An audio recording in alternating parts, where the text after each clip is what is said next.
Some Championship teams are absolutely stealing the headlines in terms of their transfer moves, while other teams are doing very little. And some teams have surprised me a lot at how little business they've done, given the fact that they have absolutely splashed their money on at least wages in the last few years. If you're a fan of Championship football, then do hit subscribe on this page. We upload daily Championship content, so if you wouldn't mind helping me out, drop me a subscription, it'll be very greatly appreciated. And do drop a like as well if you do go on to enjoy the video. Now, the newly promoted teams from League One have been relatively busy, except from one team. Now, we'll start off with talking about Birmingham City, who we know have been absolutely stamping their authority on the Championship, I think it's fair to say, with the move that they've made. They have made statement signing after statement signing, it feels like, so far in this window. And I said this before, you get the impression that Birmingham are really going for promotion this season. They sense an opportunity in the Championship with potentially Leicester getting a points deduction, and then Ipswich and Southampton being the two real teams that are kind of favourites to get automatic promotion. Then the teams outside of that, Coventry, Sheffield United.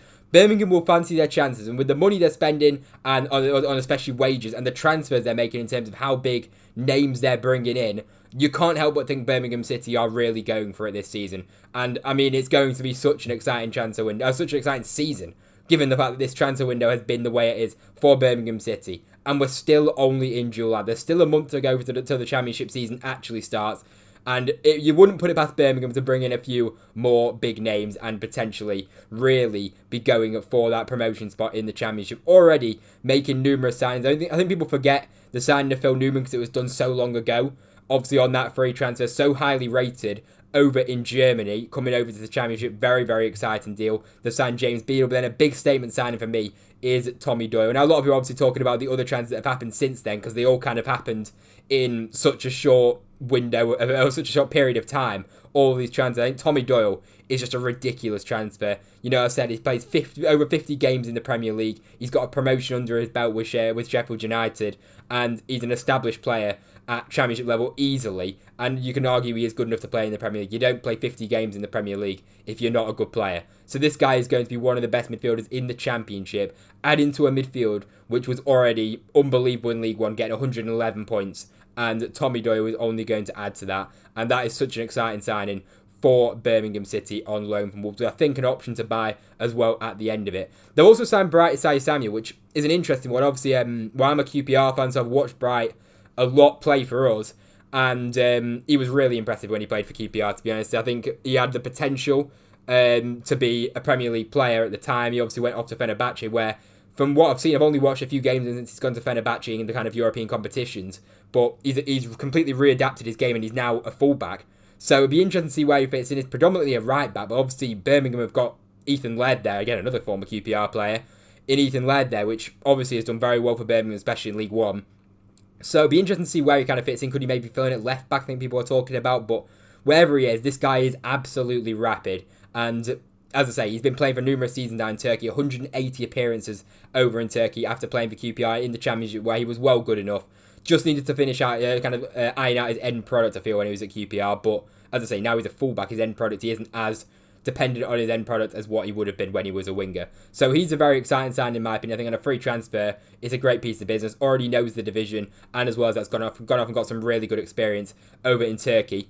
Then we've got Demarai Gray, of course, as well, who we know how good he's been in the how much of a Premier League player he is. He's played so many games in the Premier League. His record isn't exactly the best in the Premier League, but it's not bad at all for a winger. At Everton, I thought he was really impressive for especially the first season he's time for Everton, really impressive. And he's won the Premier League with Leicester and obviously played for Birmingham as well and knows the club. So he's a player that's obviously struggled in the last couple of years, but I think coming back to Birmingham with the environment there, I have no doubt that Demarai Gray will chip in definitely. And still 29 years old, still got a lot to give, I feel, for Birmingham City. And also signing Kyogo as well, spoken about him like numerous times. Obviously unbelievable record at Celtic. A few years ago, this guy was literally the best player in the Scottish League, and now he's rocking up in the Championship. So that's another one that's very exciting. A lot of Celtic fans have kind of said that you can kind of see him regressing. He's now 30 years old. But I have no doubts in my mind that Kyogo will be fantastic in the Championship. So there, you see Birmingham making statement signing. And they've also signed this guy as well, another midfielder. To the another one I'm not so sure, but strength in numbers for Birmingham City. They have got so much talent in that central midfield position. Brought in this guy as well. As I say, I've never watched him. I have no idea. It's just a wait and see. I need to see how he plays in the Championship. But them other signings, definitely very statement signings. So very interesting business from Birmingham City. And as I say, they have absolutely stamped their authority on the Championship and got everybody talking about them. Now, a team that nobody's talking about in terms of transfers, which we thought, we're going to be talking about this team a lot in transfers in terms of getting deals done early, making their mark on the Championship, is Wrexham. Now, they've been very, very quiet in the transfer market, surprisingly, because I personally think, out of the newly promoted sides, Wrexham needed probably the most work done and the most signings. Like, you would say Birmingham was solid enough anyway to stay up in the Championship, even if they didn't make signings, because they were that good in League One. Wrexham, I don't think that's the case in the slightest. Now, the transfer they've made, I like the signing of Ryan Hardy. I think Ryan Hardy's done well in the Championship for the last couple of seasons, double-figure goals in both of the last 2 seasons in the Championship. So you absolutely can't argue this guy is a decent operator at Championship level. Is it a signing that's a statement saying Wrexham are going to be going for the playoffs this season and, trying to get that back-to-back? No, that's not a statement signing for me that's going to be the case. It's a signing that I think Wrexham are trying to consolidate this season. From what I'm seeing in the transfer market, I don't think they're going for promotion like a Birmingham City are this season and really trying to make their mark. They're kind of trying to consolidate themselves as a Championship club. And I think Ryan Hardy is a decent bit of business. The guy's scored goals for Plymouth over the last numerous seasons now. And as I say, at Championship level, he's proved himself, especially under Miran Mudlic in that second half of the season for Plymouth, was really, really impressive. So I do actually like the signing of Ryan Hardy, and they definitely needed an extra body up front who can definitely, as I say, has played at Championship level and proved that he can cut it at that level. Playing for a Plymouth side, which is well, I mean, Plymouth were decent under Miran Mudlic, but overall Plymouth are a poor side in terms of personnel in their side. One of the weakest, if not the weakest team in the Championship in terms of out-and-out quality. So Ryan Hardy's done very well to put up them kind of numbers over at Plymouth. So I think that's a good signing for Wrexham, I'm not going to lie. This one, I don't really get it. Now, Wrexham already have, in goal, they already have a Conquo, who I feel like will be the starting keeper next season. He's done really well for Wrexham in the time that he's been there. And I think, realistically, it would be very harsh to drop him out of the team. Now, Danny Ward is coming in off the back of earning a lot of money for Leicester and also being a big contributor in getting Leicester relegated. The one season where he did play as a main keeper, 28 games, and that was the season where Leicester got relegated. And honestly, if they had a Premier League standard keeper in, like they had Kasper Schmeichel the season before, I don't think Leicester would have got relegated at all. So I don't think this guy is going to be the starting keeper for Wrexham. I just personally don't see why he would be starting, because I don't think he's good enough in terms of up against the Conquo. But you never know. I don't know what his kind of wages. I can imagine he's on pretty big wages. He started out his youth career at Wrexham as well, so that's where it all began for the guy. Again, I'm just not a big fan of that signing from Wrexham, to be honest. I think as a backup keeper, I don't think there's really much point. So with the signings with Wrexham, I think I think they've got a lot of work to do on that squad. I really do. Like, if you look at their squad, we'll just go to their squad in the last season. Just go to the last game of the season and kind of see the squad that they were rocking up with, because I just don't think the squad is good enough right now to stay up in the Championship. Like, I look at the team, obviously they got a bit of Championship experience in there. You got Matty James, you've got James McLean. You have got some Championship experience in there, but they are also players that are getting on a bit and then stepping up another level as well. And there's going to be it's going to be a tough Championship season. There's a lot of very good teams in the Championship. Well, it's a decent standard. There's a lot of teams that are lower down the Championship where there's not that much ability between the teams. And I think Wrexham are just a step below right now, so they really are going to have to invest more money, in my opinion.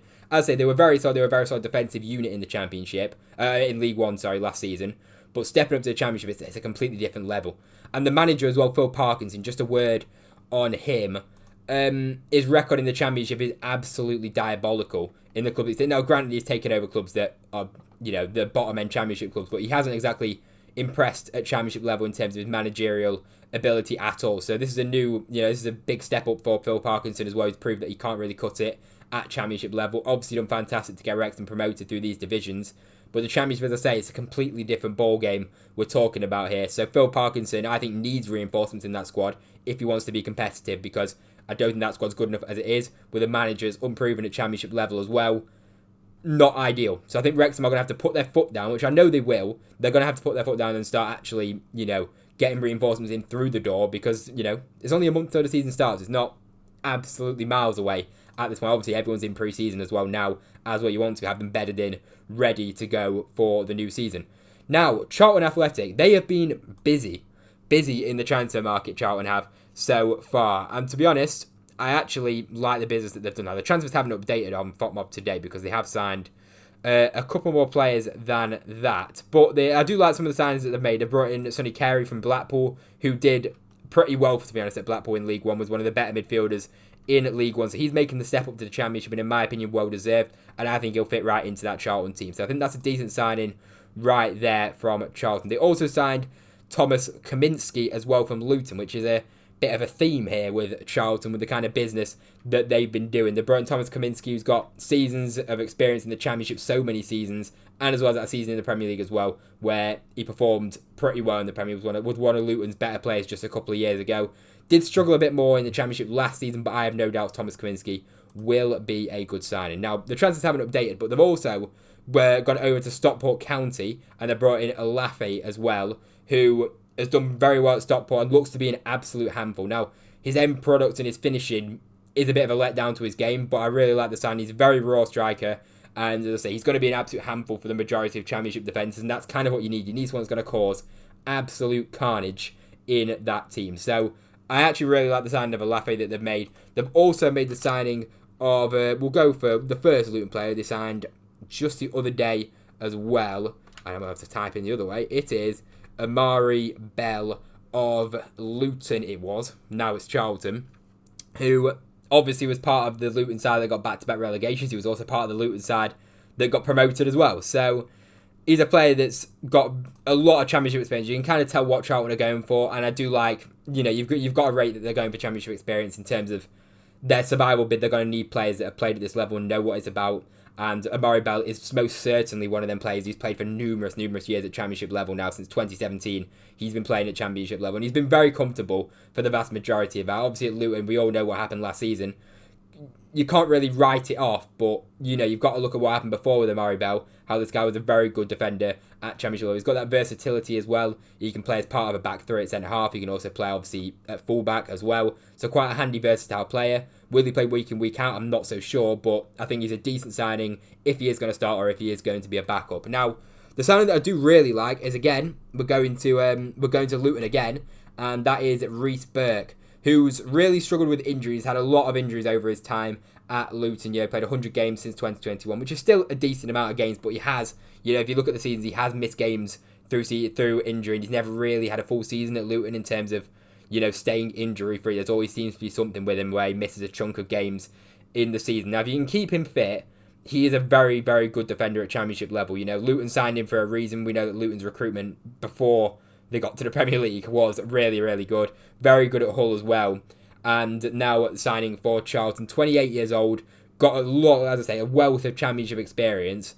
And if he can stay fit, I think that really is a top signing from Charlton right there. So I think Charlton have been very busy, and I think they needed to be busy. They're going to need more faces and more reinforcements through the door. I have no doubt about that, and I have no doubt that they'll bring in more. But so far, the early signs from Charlton, I think, have been really impressive. The Birmingham signings, obviously, have been absolute statements. And then Wrexham, I think, absolutely need to do more work. So they're a team that I'm actually concerned about right now, which I didn't think I'd be saying at this stage in July, because I would have thought they would have got transfers done by now, a lot more transfers done by now anyway. So let me know what you think of the newly promoted teams to the Championship and how you think they're getting on in terms of the transfer window. I'd be very interested to get your thoughts.